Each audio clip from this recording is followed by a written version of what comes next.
This podcast is sponsored by nobody.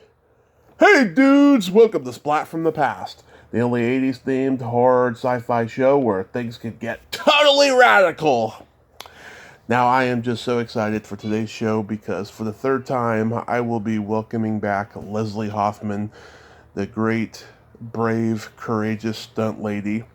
She's coming back on the third time today because just a few months back, she finally won her court case against the Screen Actors Guild that she's been fighting for more than a decade now, for over a decade.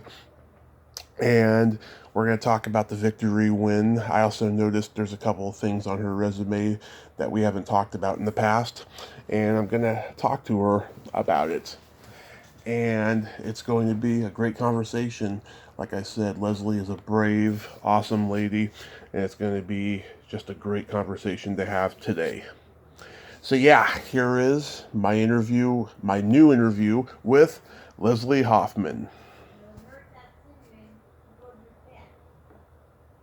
Hello. Hey Leslie, welcome back. How are you today? I'm fine. How are you doing?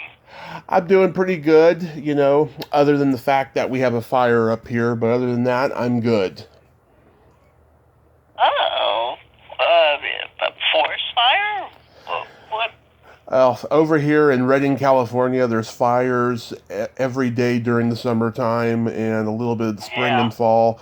It's just crazy. Yeah, I mean they come from all different directions, unfortunately. Oh, yeah. Well, when I was living down in the Los Angeles area, let's see, I guess there'd be fires first, then there'd be rain, then there'd be mudslides because the fires burned away, the grass and the trees that were holding the earth in place. So it happened every year, and yet you would have someone say, "I never thought it would happen to me." Well, where have you been for all? Whatever. It happens. It's clockwork. Yeah, it's scary. It really is. How's the COVID situation been for you over there? Oops, wait a minute. How's... Uh-oh. Okay, I'm not sure. I missed the word, or situation. I mean, we've been having kind of nothing like what you're going through, but right. We have days that are really cold, and then we have days that the next day can be, well, what we consider hot up here. Right. So you never know if you need an outside jacket to keep yourself warm, or if you're just better off in a t-shirt for the day. Yeah. But hey, I prefer that weather. I'd rather be layered and take off the jacket later in the afternoon than to either be freezing to death or so hot that you can't even go outside. Oh, absolutely. I think we all prefer that, Oh my God. So, recently you've made history. You've become the first member of SAG-AFTRA to successfully sue for a pension plan, and this was a long time coming. Tell us how it began and what carried out that you can talk about. Okay, well, actually, I became disabled in 2002. Right. I really wasn't well enough to... It took me a year to get at least well enough to start filing, but I was in New York State, and unfortunately I don't have the paperwork that I sent to SAG, but I asked for a very specific plan called Occupational Disability Pension and Health, which I happen to know about because I was on the board of directors of the Screen Actors Guild, even though that really doesn't have anything to do with the pension and health plan. But while I was on the board, I just started studying everything, and I knew this plan existed, and I knew I qualified. And from, let's say, 2003 to about 2006, 2007, they just kept giving me a runaround. Well, you only asked for disability. And like I say, I didn't have any proof, unfortunately, that I had asked for occupational disability pension and health. Mm-hmm. And I guess I should be very specific what that plan means. It means you were injured on the set, as opposed to they have a plan that's just called disability pension. Right. So, I had workman's comp case. I had all the proof, but I'll just say, to my surprise, I was starting to learn that the SAG pension and health plan doesn't want to pay out on claims. They act like an insurance company as opposed to a group of people that are supposed to be helping the membership. Right. So this lingered on until about 2010, and I finally, again, because I was on the board of directors and I had studied this, I knew that I had the right to appear before the trustees. Now, the trustees, half of them are producer trustees, half of them are SAG named trustees. The board of directors of the union names who will represent the SAG side trustees. Yet it's very interesting because if you were to ask the union, well, aren't you the same thing? They will say, no, we are two separate entities. We have nothing to do with each other, which is also very strange because the top paid staff people of the union happen to be trustees on the plan. So I don't know how they how they can walk in a room and then walk out of a room and not remember that they're about to take away the health plan from the membership, which we'll get into that later. But anyways, so in 2010, I had a hearing with the trustees. The producers' trustees had no questions for me. Mm-hmm. It was the SAG side trustees. There were well, definitely two of them that were the most vocal against me getting occupational disability pension and health. Plus, they had this supposed doctor who felt that just because you have a concussion, which is what he was saying, and I hate using this word, is that a concussion can cause depression. Well, a traumatic brain injury, that is one of the symptoms. Right. I really don't think I had depression. I mean, I had a concussion. I had short-term memory. Where the injury is in my brain also causes one quick to anger is about the best way to say it.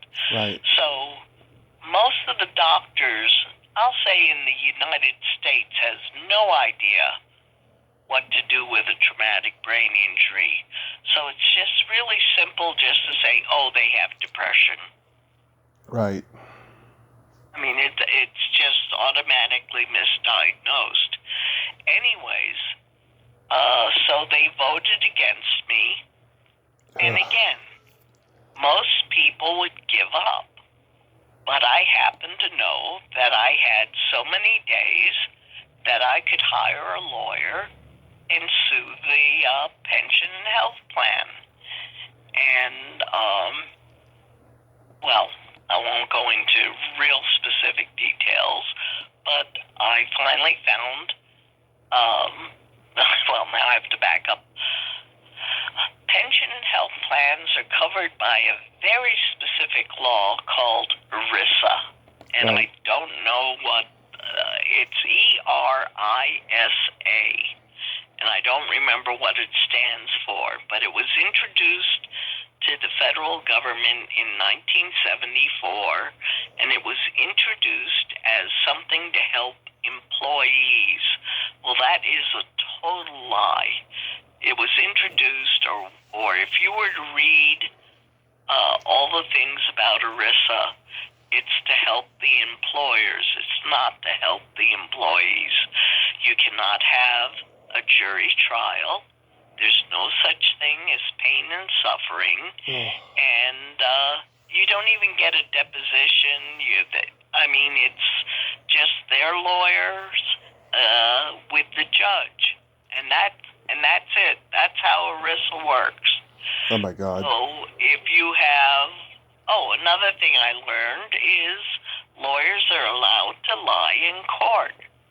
So this whole thing about perjuring oneself is not true.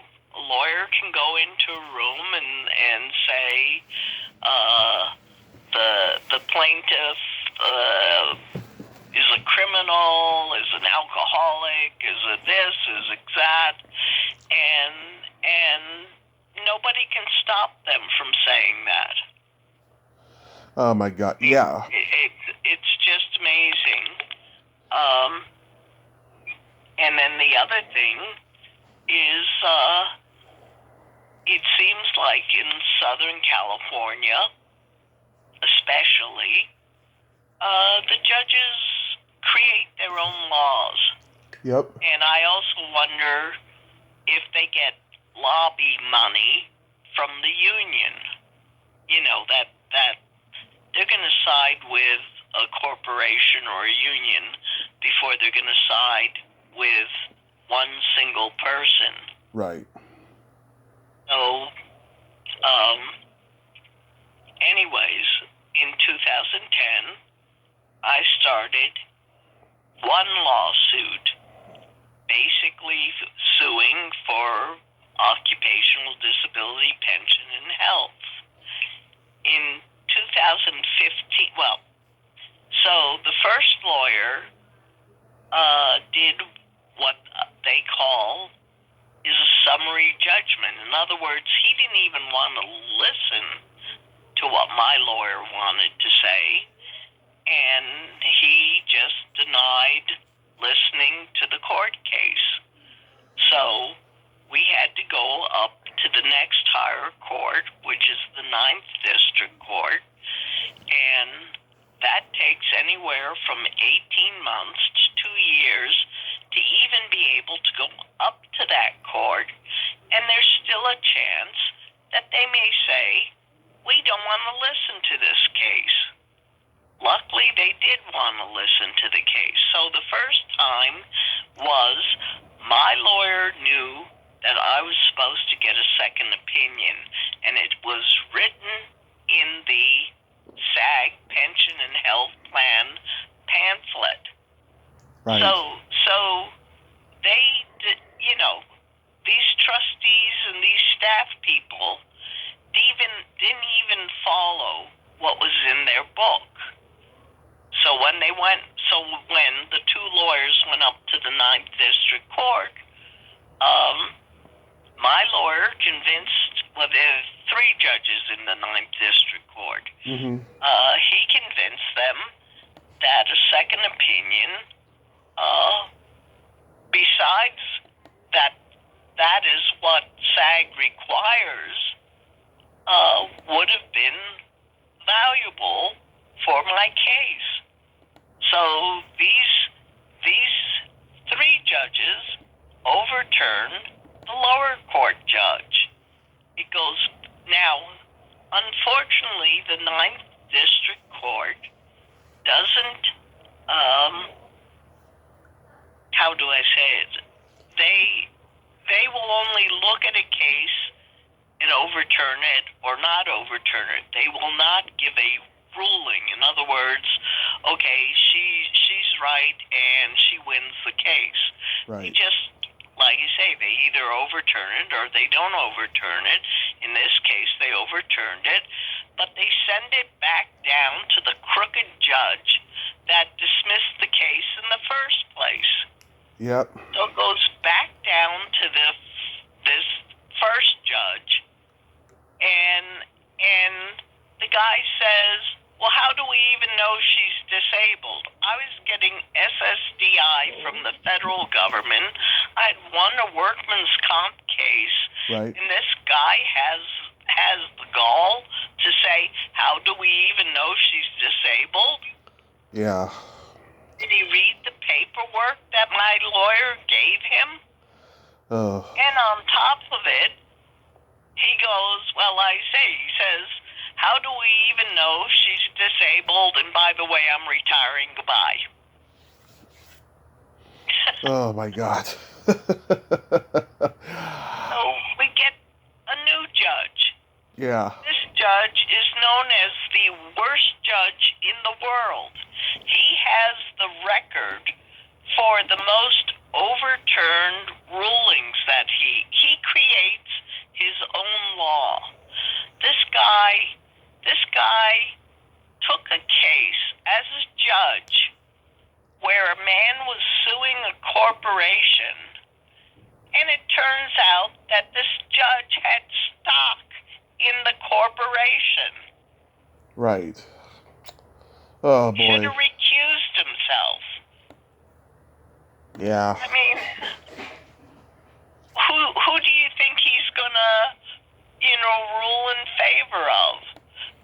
The company that he owns stock in, or the one guy that's suing the corporation? Capitalistic bastards. That's what they are. Yeah, I mean, another story was, there was a lawyer for the plaintiff, and the lawyer was basically bedridden. He was sick. And this judge basically put out a warrant against the lawyer that if he didn't show up in court, he was going to get thrown into jail. Wow. Anyways, so this judge rules against me, and I think this is the point that okay. What happened was, the Screen Actors Guild trustees were supposed to look at my case again and make a decision on whether or not I should get a second opinion. Well, that was like back in September, November. I don't know which year it would have been. Right. But every month they had an excuse why they couldn't come up with a decision. They kept saying, well, we need more time. Well, we get into the following year, and the beginning of February, they absolutely promised my lawyer that they're going to review the case. And I tell my lawyer, no, they're not going to review the case. It's not going to happen. We get to the end of February. My lawyer writes a letter to the trustees, and they go, oh, we didn't have a quorum, so we couldn't arrive at a decision. Mm-hmm. Oh.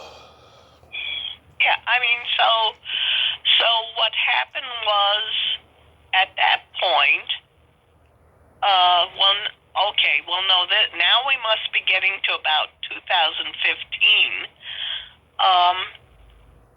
We end up having to file a second lawsuit because they take away my pension. That's another thing they did to me. Mm-hmm. Is I'd been getting my pensions, my disability pension, since 2002. Right. But in 2015, when the Ninth District Court overturned my case, they decided that I must have worked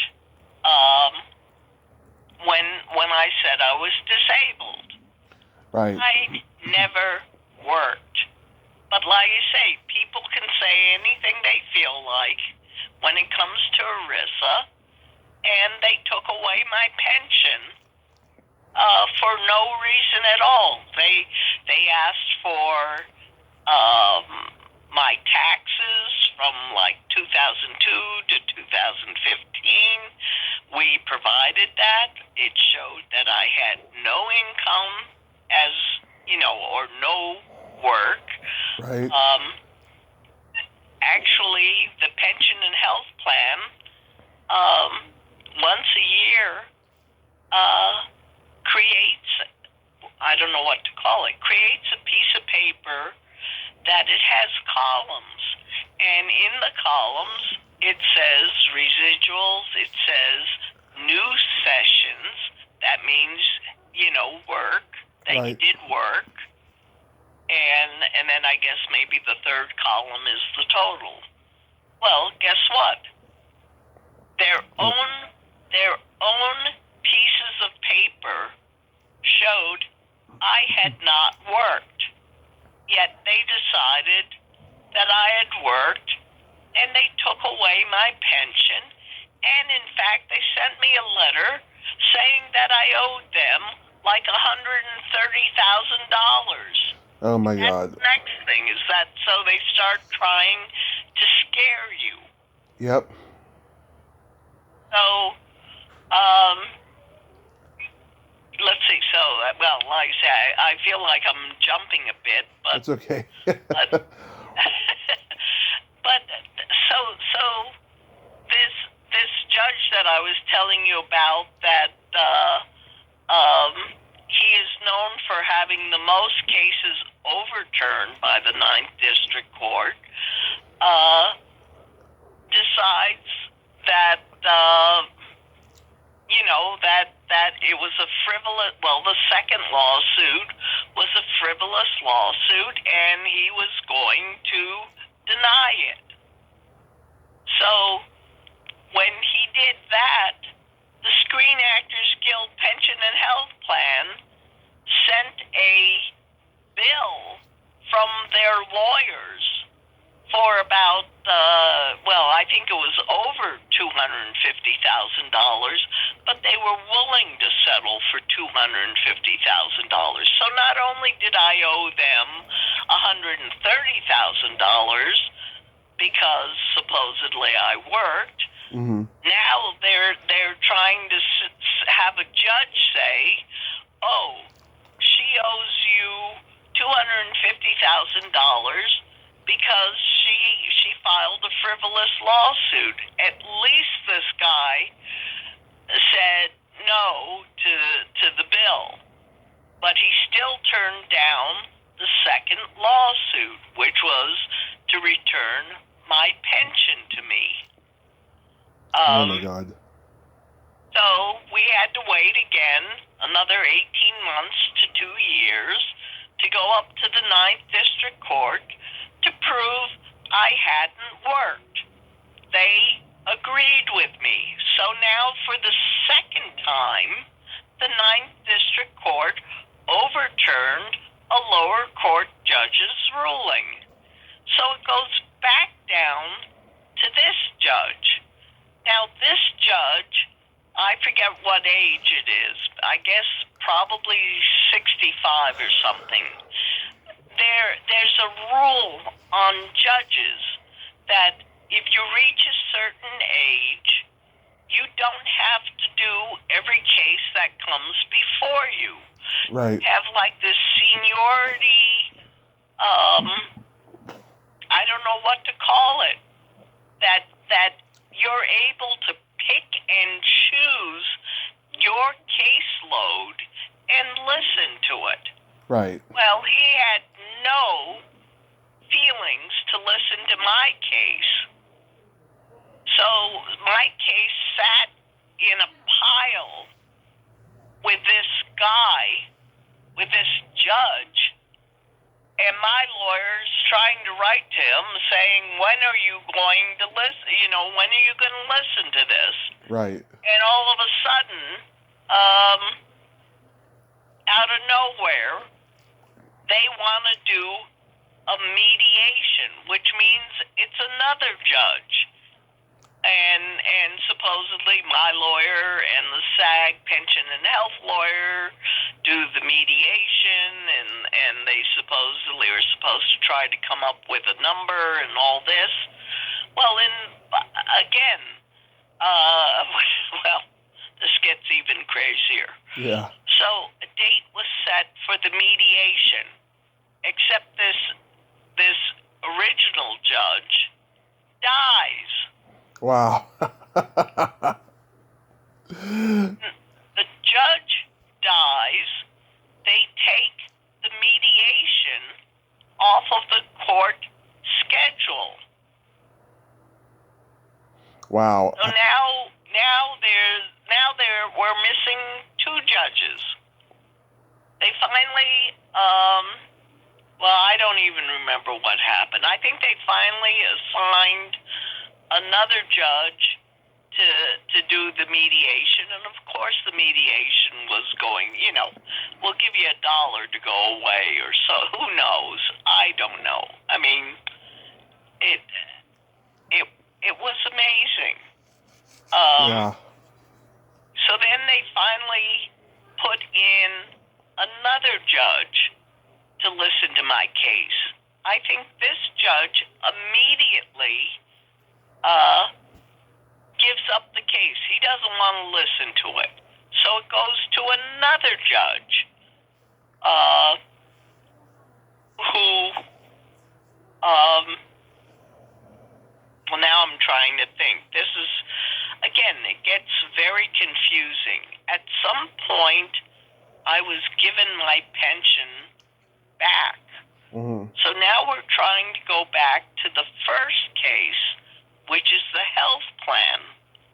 Well, or part of the first case would have been the health plan. Right. So it goes to yet another judge who says, well, why did you take so long to do the health plan?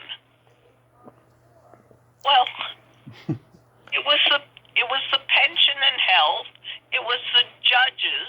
It was waiting 2 years to go up to the 9th District Court. So that'd be 4 years to go up to the 9th District Court twice.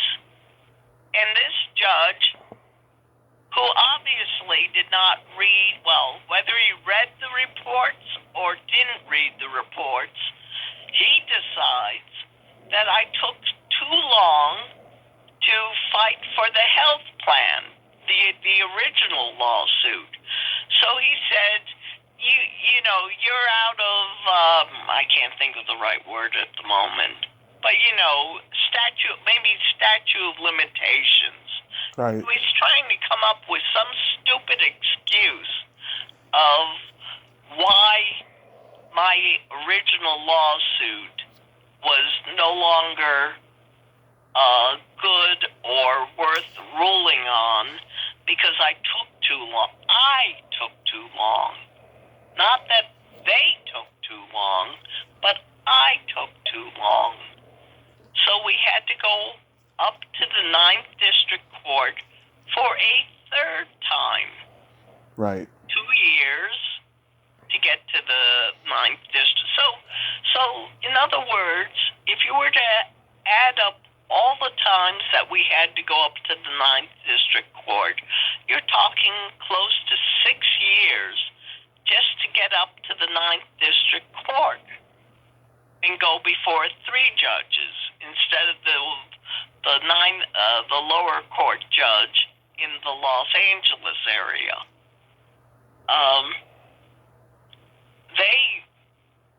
They list, well, you actually can find my Ninth District Court hearings on YouTube or a special lawyer page, and it was amazing. I'm listening. My lawyer, who I consider a miracle worker, right, just explains everything so clearly. And these judges start asking the pension and health lawyer questions, well, if this was true, then why didn't you do this? Or so where is her case in the pension and health plan? And he answers, I don't know. Yeah, of course. They're always going to say that. Yeah. Yeah. So, anyways, let's see. I feel like I'm coming to the end of 11. I made 11 years happen in about half an hour, but this is the easiest way to explain it. Right. Is that so? After the Ninth District Court overturned the case for yet a 3rd time, which is unheard of. I mean, you're lucky if the Ninth District Court will overturn a case even the first time. The Ninth District Court overturned my case 3 different times. That's probably a world record. Maybe I'm being funny, but like I say, where I'm being told that you're lucky if they're going to listen to it, and then you're even luckier if they're going to overturn it. Right. But what happened was, with the health plan, I guess they finally gave up, and I just wonder how much money was spent on this, and I guess I'll get into part 2 on this in a few minutes, is that they hire an outside law firm to negotiate a price with my lawyer. And basically the price that they're negotiating is equal to the price that I would have gotten if the judge had ruled it. But the difference is if the judge had ruled it, it would have set a precedent for any other person to sue the health plan. A lawyer could then go to the Hoffman versus the pension and health plan, and this is what happened, and she won.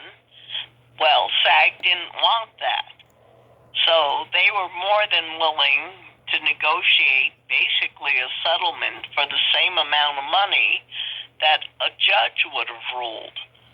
But as my lawyer explained it to me, was you don't know what's going to happen with a lawyer. I mean, right. You already heard what all these other lawyers did to me, or not lawyers, what all these other judges did to me, is we could have gone before a judge asking for the same amount of money, and this judge could have given me 0. He could have given me half. He could have given me exactly what was being given in negotiations. Right. So we ended up taking the settlement as a negotiation. So the return of my pension was done by a judge, but the return of my health plan was done by negotiations. Right. I am the only person that has ever sued the SAG pension and health plan, and I'll call it, and won in both cases, one in the pension part and one in the health part. There hasn't been a single person that has gone through what I've gone through. Ed Asner, yes, filed a suit like a year ago. Yes. It hasn't even been listened to yet. And the only motion that is before the judge is the SAG lawyers asking for the case to be dismissed. So there's been no discovery, there's been no investigation. Nothing has been done on his case. Right. There's a member of the Screen Actors Guild board of directors, now I'm talking about the union. She was trying to sue the union because they named the trustees. Well, she got a judge that said it's not a valid lawsuit. Goodbye. In other words, that was a summary judgment. Yeah. I mean, it is almost impossible. I can't say it's impossible because I won, but it is almost impossible to win trying to sue the Screen Actors Guild. Well, SAG-AFTRA is the union, and the SAG Pension and Health Plan is the pension and health plan. Right. Now, another thing about with the pension and health plan, we found this early on. Well, and this was the other thing.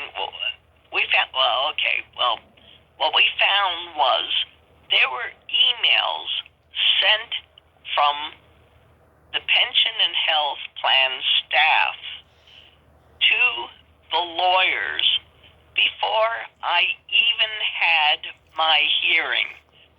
In other words, I had not entered the room yet and shown proof why I should get occupational disability, pension, and health. These emails were saying, how do we deny Leslie Hoffman? We do not want to give her occupational disability, pension, and health because what we're concerned about is other stunt people are going to start filing for the same claim. Right. So it had nothing to do with my injuries. It had to do with an insurance company not wanting to pay out career-ending injured stunt people. Right. That includes actors, too. I mean, it includes anybody, any member that's part of SAG-AFTRA. I mean, let's say you're a dancer and you did a jump and you broke your back or something like that. A dancer is also able to, it's injury on the set. So it could be anybody. But they were specifically picking on the stunt community. So when I went into that room for the first time, that room was already rigged. They already had decided that they were not going to give me occupational disability, pension, and health. In fact, after I left the room, one of the SAG trustees even said, almost word for word, what the email said was, what I fear is if we give it to Leslie Hoffman, we're going to get a lot more claims from other stunt people, and that's a road that we don't want to go down. Yeah. Well, again, like I say, it's just really sad, this ERISA law that really screws you up, is that if I had been able to go before a jury of 12 people and been able to show these emails before my original hearing and all the other things that they did to me, you know, well, who's to say that it would have been shorter, because I still would have been dealing with the lower court judges. Right. Wow.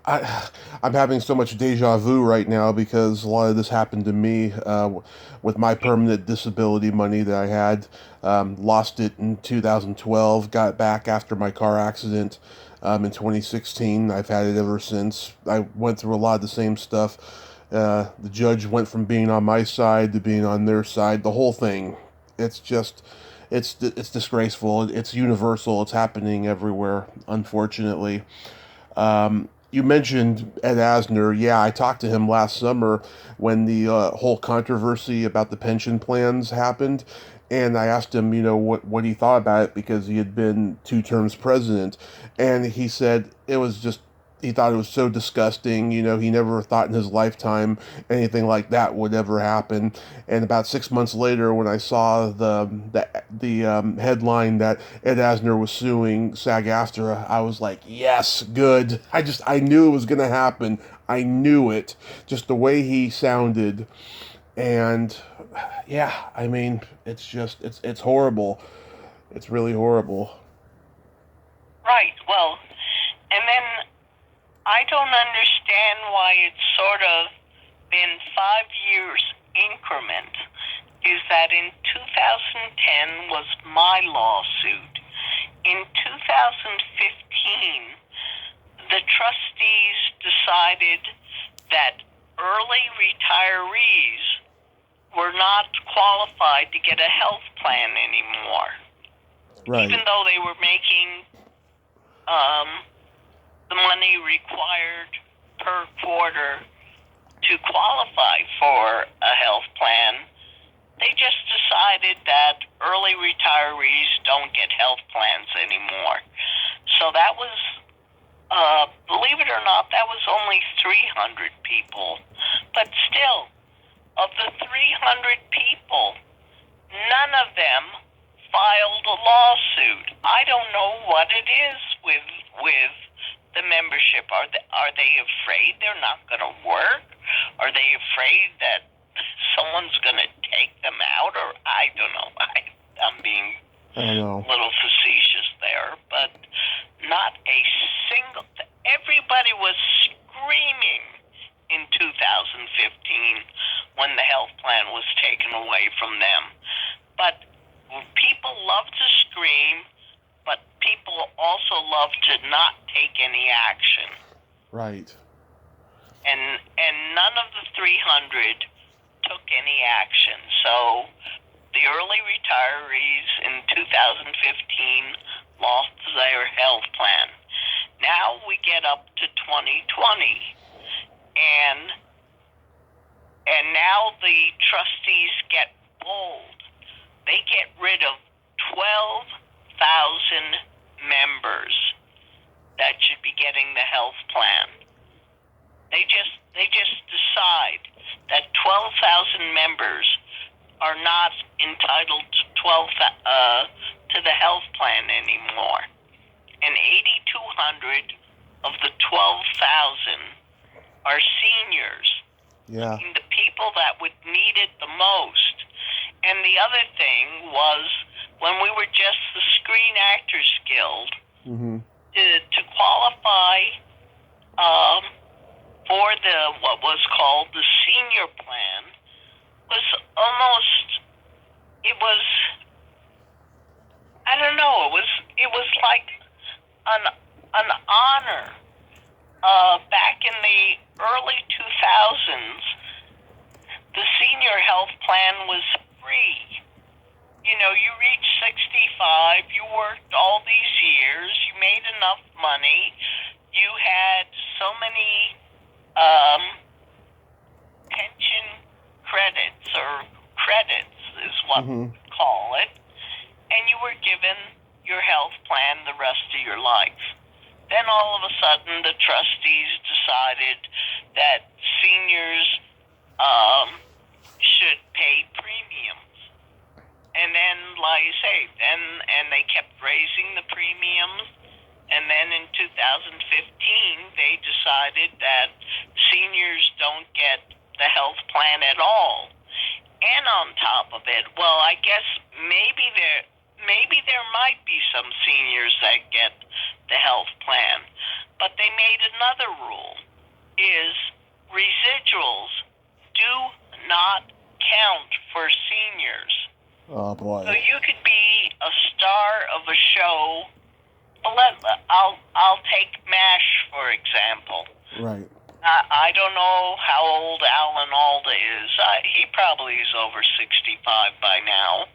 Yeah. But in other words, he's probably getting more than enough money per quarter to qualify for the health plan. But it's residuals. It's not new jobs. And therefore, he doesn't qualify.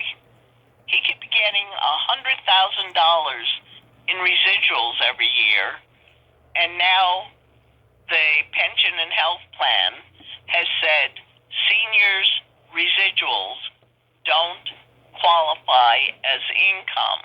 Well, that's really strange because every year when it's time to file taxes, you get a W-2 or 4 from the government as income for your residuals. And you better let the federal government, you better let the IRS know that you got this, X amount of residuals, because if you hide the residuals from the IRS, they'll come and get you. Yep. And yet the pension and health plan can say residuals are not income. How come the pension and health plan can supersede the federal government? I know, it's disgusting. It's just pure capitalism. People talk about, the Italian mafia. No, the mafia doesn't have to be Italian. They can be anybody. It's like they rule the world, unfortunately. Have people reached out to you and said that you've opened the door for others to, follow suit? I'm hoping that I've opened the door for other people, but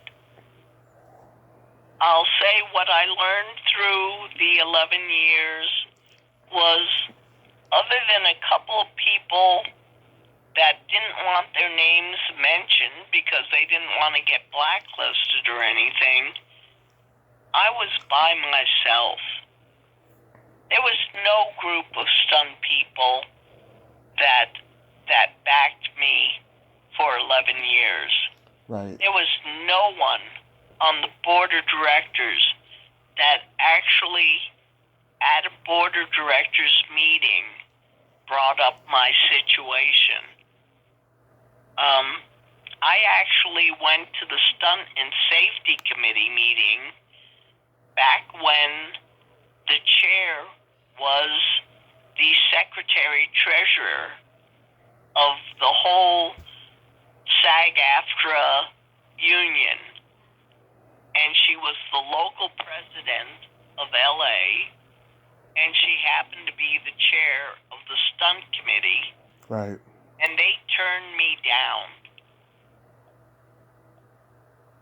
They didn't want to talk about injured stunt people or occupational disability, pension and health, or what the pension and health plan was doing to me.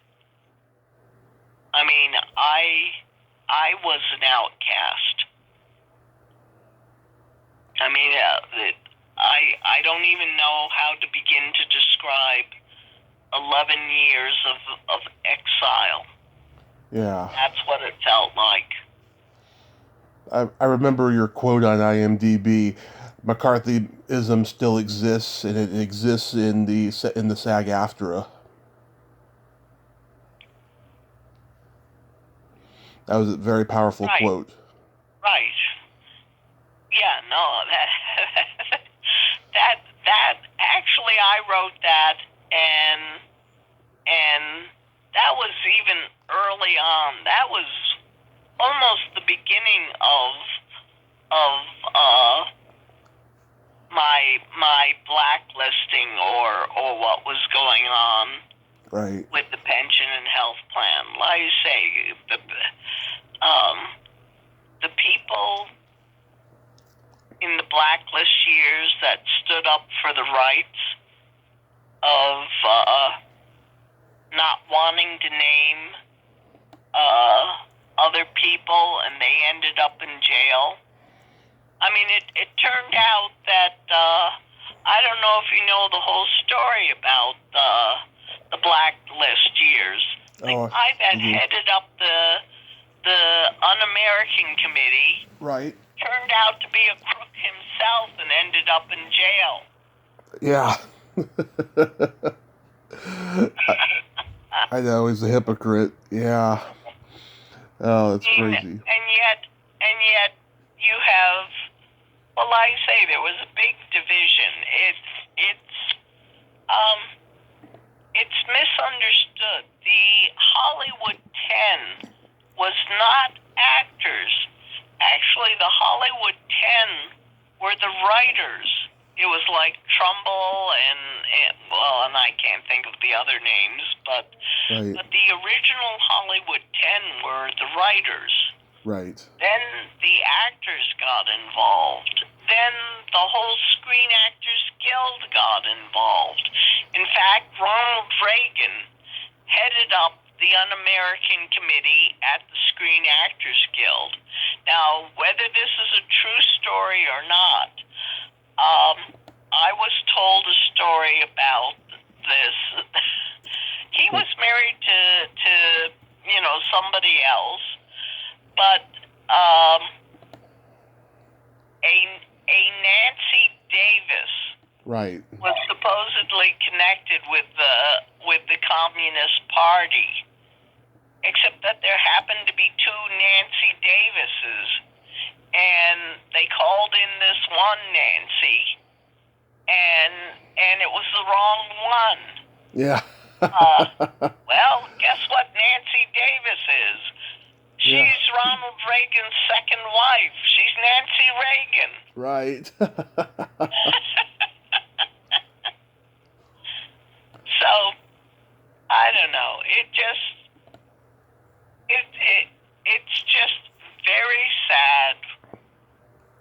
Yeah. What's in the world. You know, I guess you grow up thinking the cowboy with the white hat is the hero and he'll always win, and the cowboy with the black hat is the bad guy and he'll always lose. I mean, you're brought into a fantasy at a very young age, and then you grow up or you go out into the real world, and boy, it sounds like I'm a pessimist, but believe me, after what I've been through, I'm a pessimist. I mean, I try to have an optimistic outview on life. Right. But I'm just proven wrong time after time. I mean, well, I say, I try to have an optimistic view, but I also have a pessimistic past. So I'm not surprised anymore when things go wrong. Right. I mean, the good guy does not win, or one of my my favorite, a friend of mine told this to me, is no good deed goes unpunished. Yep, that's true. That is really true. You want to talk about the health plan membership you talked about earlier? Oops, wait a minute. Waiting for the operator to. They've been good up to this point. Oops. Okay. Okay. True one. Yeah.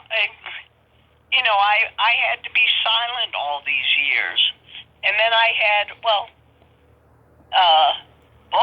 an hour went by real quickly. Yeah.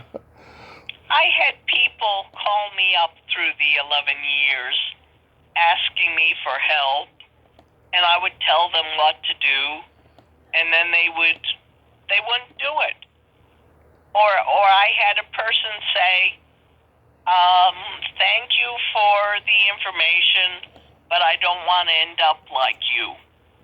Oh, In other words, I don't want to be blacklisted or caught in the legal system. So everybody's cheering for me now, but I say it's been a very lonely 11 years. Yeah, I can imagine. Last time we talked, COVID hadn't even happened yet. Do you do you see any optimism of COVID going away and getting to do conventions again? Actually, I've been packing up, and I am going to be in Las Vegas next week. Nice. Yeah, and then actually there's a couple of weekends, more in the New York, Vermont area, and then we have another convention in Edison, New Jersey. But I don't know if that's going to be it for conventions, because we're heading towards winter again. Yeah. I know it's gone by so fast. The summer has just flew by. I can't believe it. Last week I told Mary Caderet that you said hi, and she remembered you. And yeah, we talked about that stunt you did.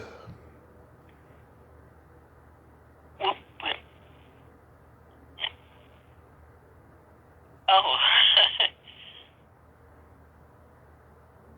Yeah, no,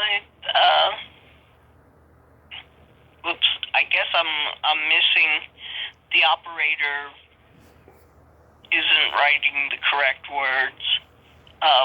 Which stunt are you talking about? About stewardess school. Oh, which one? Jumping out of the plane or going down the aisleway? Going down the aisleway. She remembered when you did that. Yeah, that's not my rear end. Yeah. That's me doing flips down the aisleway. Actually, what they did was, I was on wires and doing flips, and actually the camera was on tracks, and I forget if I think they were moving away from me so I would get smaller, and then they superimposed me on the aisleway of an airplane. So like you say, it looks like I'm going down the aisle, but that's just me being superimposed, like you say, on a plane. I was never on a plane doing the flips down the aisle. Yeah. And then, like you say, the rear end going into the hole in the plane. It's not me. I know, that's so brilliant. I loved it. Do you know the name of that convention you're going to next weekend? It's a creation convention. It's 55 years of Star Trek. Nice. Oh, so you're going to a Star Trek convention.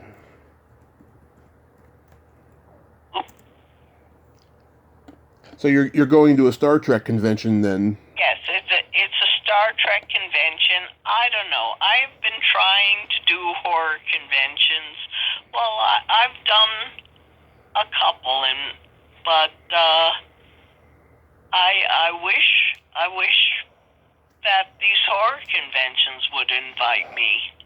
I mean, we've tried to get into horror conventions, and they just well, I don't know. I mean, maybe we'll finally have a breakthrough with some of them, but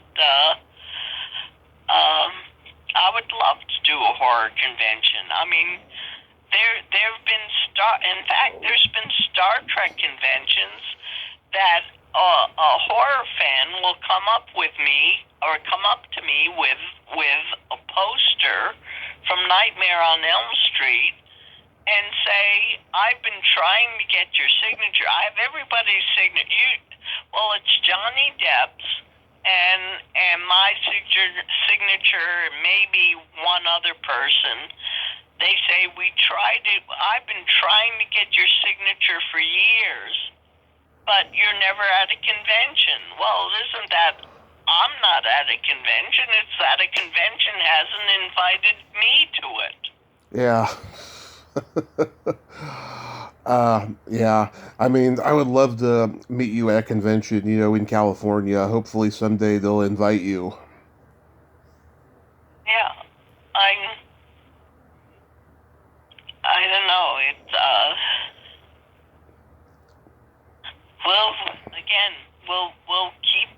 We'll keep trying. Right. I have jokes for you. Whoop. Okay, I'm waiting. The operator's getting. I have jokes for you. Again, the way it works is, I mean, you can write emails, or when I say you, I could write emails to conventions and say, "Would you consider me as a guest?" Right. That usually isn't the way it works. Usually conventions has their list of people that they want, and they invite the guests. I mean, it works both ways. I mean, I've had it happen where I've been lucky and they say, "Yes, we would love to have you come." But even now, I look at the horror conventions, and there's been so many new horror movies, horror television shows, that they're inviting these people, and I think they're really missing the boat here. Is that, I'm on Facebook, and I see that people that were in horror movies in the 1980s, they're passing away now. Yeah. I mean, it seems to me that you would want to invite,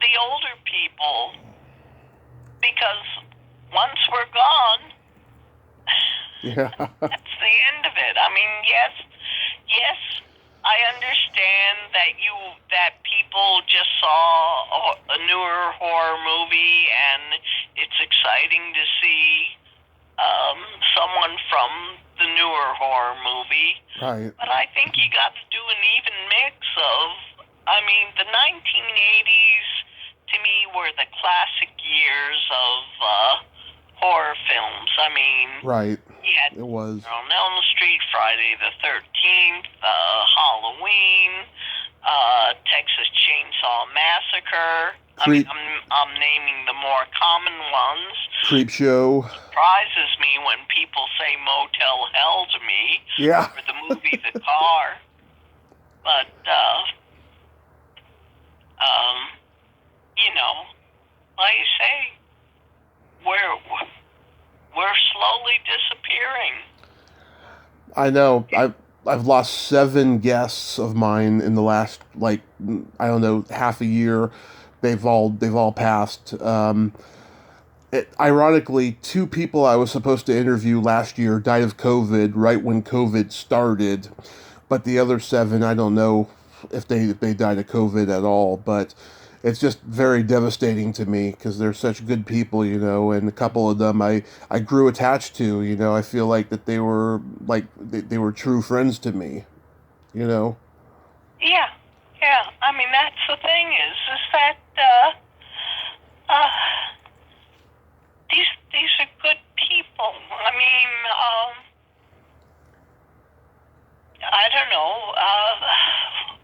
I'm not sure how to say this. Is that they're old enough that they aren't getting jobs from the Screen Actors Guild or movies. I mean, the money that they make from conventions is what's keeping them alive. I mean, I'm just putting that out there.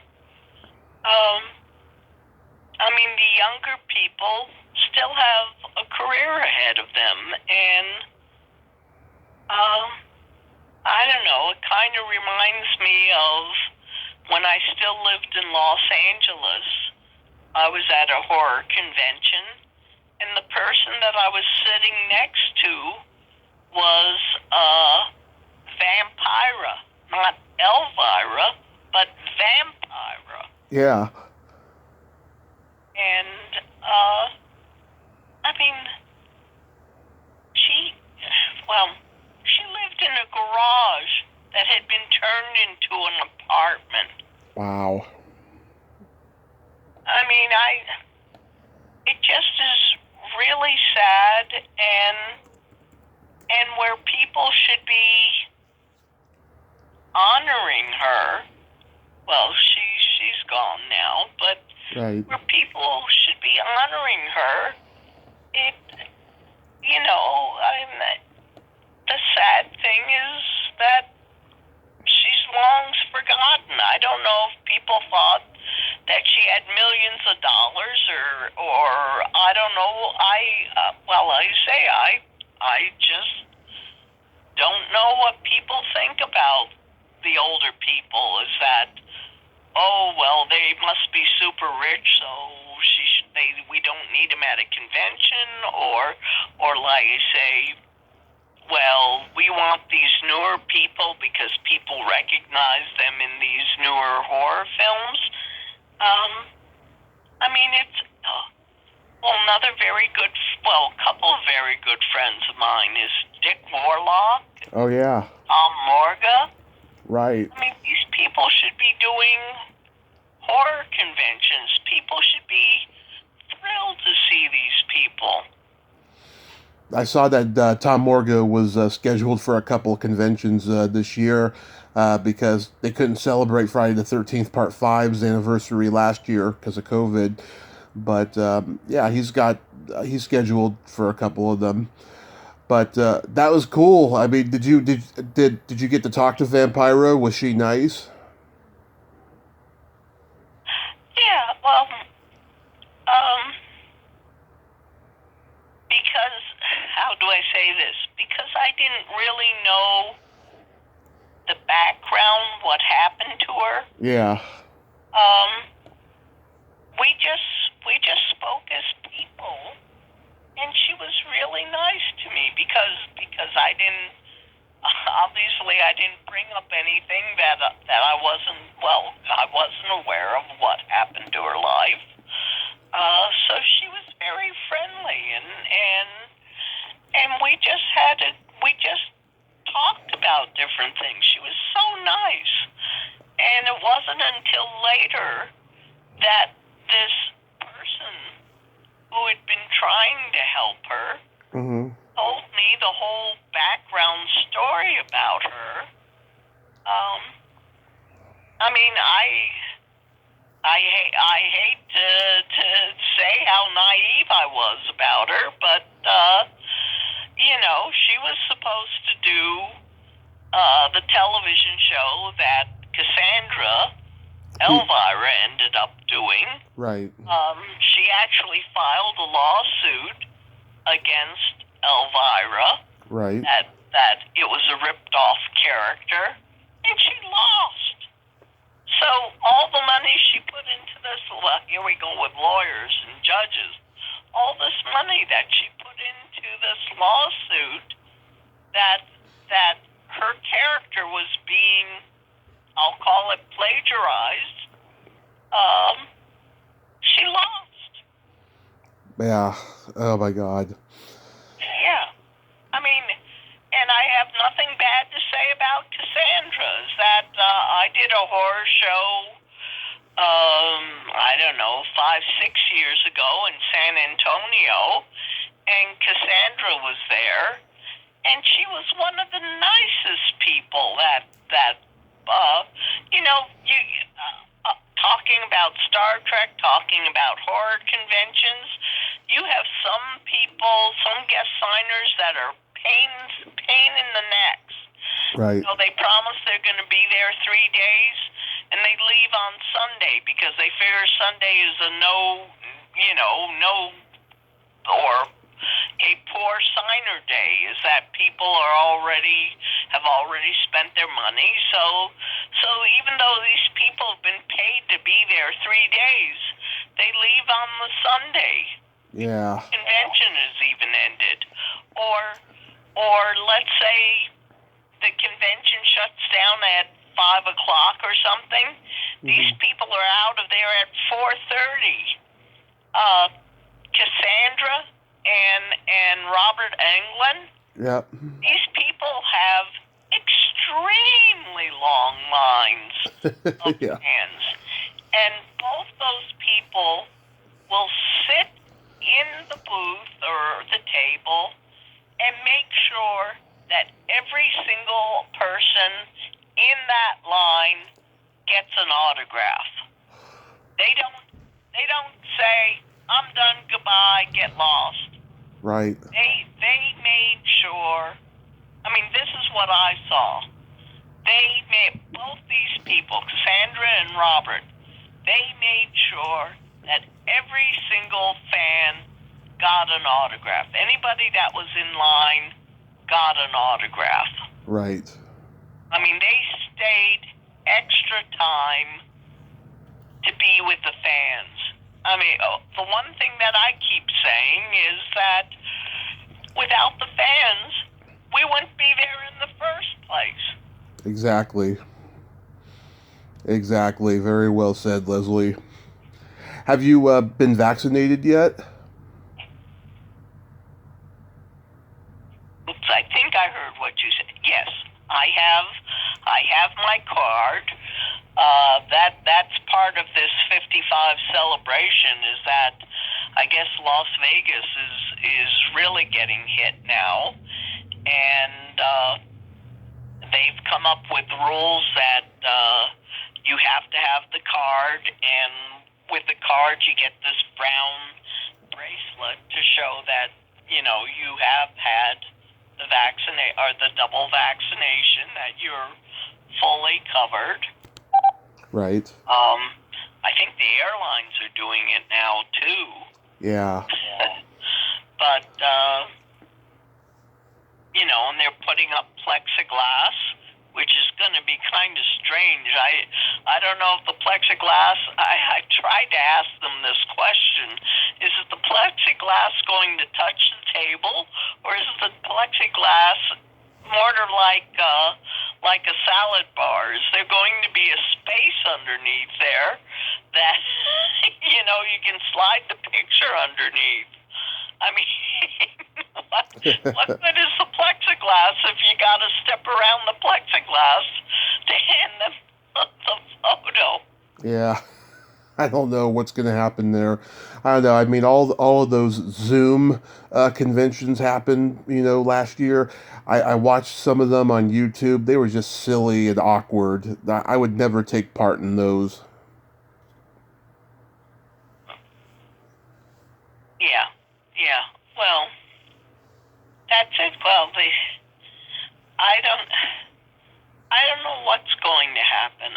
I don't know if Covert. Well, they're up to the variant D.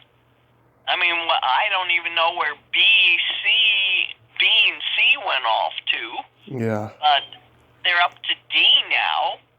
I don't know if this is. Well, I live in a very small town. I mean, a lot of businesses, because they got closed down for a year, they couldn't afford the mortgage, they couldn't afford anything, and they went out of business. If this ever gets handled and taken care of, I'm talking about COVID now, I don't know if anyone's going to have conventions anymore. I mean, I don't see conventions completely disappearing. Maybe in a strange sort of way, this might be a good thing, is that as opposed to these huge conventions, maybe there'll be small conventions now. Yeah. Yeah. Or what should I call it? Independent conventions. Yeah, I don't know. I mean, I just hope that everything just gets back to normal and just people start wearing a mask. It's gone on way too long than it should have. Everyone needs to wear a mask, and that's what I do when I go out. Right. Well, in fact, for the Star Trek convention, this was a good thing. I went on eBay and they had the mask with the Star Trek insignia off to one side. So I'm very Star Trek-y with my mask. Yeah. That's so awesome you're going to do that. I hope it's a lot of fun for you.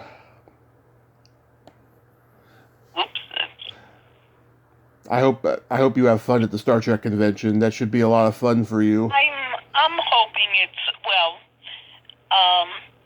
we do podcasts on the East Coast, and we have friends that are on the West Coast, and even though we've talked to them on the phone, we've never seen them before. So actually going to Vegas, several of the West Coast, I'll call them co-hosts, are going to be at the convention. So I don't know what's going to happen at this convention, and I don't know if the fans are reading all the new rules that the convention has come up with. Is that you either need the card to show that you've been vaccinated, or if you haven't been vaccinated, you need I don't know what you would call it, some kind of test within the last 72 hours showing that you're negative. I don't know if these people are reading those things. I mean, who knows where people are flying in from? They're going to go to the front door. They're going to get asked for a card or their 72-hour test, and they're going to go, I have no idea what you're talking about, and they're going to get turned away. Yeah, it's unfortunate. It really is. Yeah, so, I mean, I understand that the convention is doing everything to keep us safe, and well, actually, I moved back from Los Angeles to New York in 2016, and I haven't taken a vacation, or the farthest I've been is 2.5 hours to Albany, New York. I mean, to go to Vegas is the first time that I've taken a trip, like I say, since 2016. So right now I'm planning on risking it. Oh, that's good. I'll wear my mask. I'll use the hand stuff, and hopefully I'm going to get through this. I think you will, Leslie. I really think you will. So, to wrap this up, I have some jokes for you. First joke. What do you call a boy that doesn't masturbate? That already sounds like a joke. I don't know. What do you call a boy that doesn't masturbate? A liar.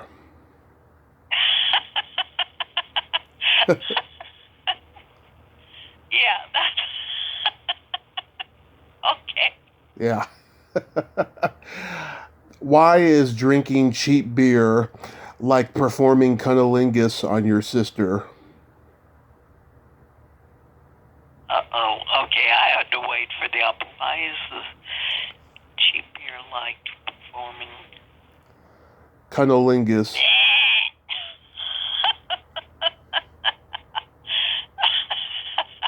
Oh, no. The taste is the same, but it's still not right.